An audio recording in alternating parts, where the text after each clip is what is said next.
everyone. I'm here at the Ridge in Lake Geneva. It's a beautiful resort. It's early in the morning, so I know it'll be quiet here. I like to work here early in the morning because I can sprawl my plans out over this wonderful table. And they've got a great coffee shop here. Ask my tea to begin the day, and I want to show you a project I'm working on in Germantown, just outside of Memphis. It's a new community that's going in, and the community is going to be a lot of space is going to be open space. And they asked me to do the boulevards in the new planting, so there's about 12,000 square feet of beds in the boulevards. So what I'm working on is one of them right now, and I'm totaling up the plant material for each section. And this is one of the boulevards. I just finished totaling the plants up. So I'm really excited about the project because we're also going to put a stewardship program together, maybe working with the school groups and horticultural youth in the city of Germantown or outside of Memphis too. So we're off to a good beginning, and we'll see how everything evolves. And also I wanted to talk to you about this winter. We're going to be working more on pattern development in plant communities in the YouTube.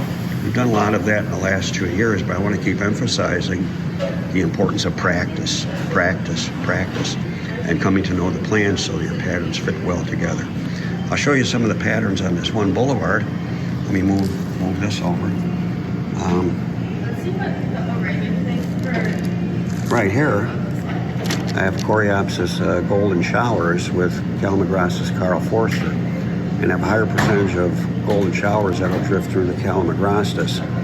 And the same happening over here. I have Spiralis heterolepis with Echinacea sombrero orange. So I have 32 Spiralis and 24 Echinacea sombrero orange. And as we go over here, this is Pycnanthum muticum, and that's going to be a spreader. But again, with gardening, we can keep it condensed by shaving off the sides of the foliage every 2 to 3 years. And it's with Schizachyrium jazz. And then we take Schizachyrium jazz here, the majority of that interplanted with Echinacea pallida, transitioning to prairie dropseed, Spiralis heterolepis, with Allium Big Beauty from Brent Horvath at Intrinsic, and a group of Calamintha, and back to Spiralis and Echinacea pallida. So that's just to show you some of the ways one drifts into the other, and keeping repetition.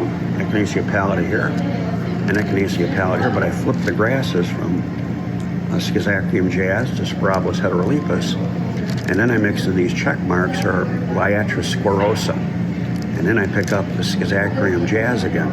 So it's kind of like painting. You kind of play off one pattern with the other, but then you want to make sure that you have a certain amount of dependability with how the plants will relate to each other. Limonium latifolium with Eryngium Big Beauty, and then Calamagrostis Carl Forster with Vernonia Summer Swan Song. So I'll look at some of these patterns together with you in later shows this spring, probably after the holidays. I know a lot of you and myself, we're all busy with family and getting to see each other again, and then staying healthy and maintaining our healthy way of being, so we can all continue to see each other and continue forward with exciting plantings into the future. So thanks, everybody, and I'll talk to you soon. See you later.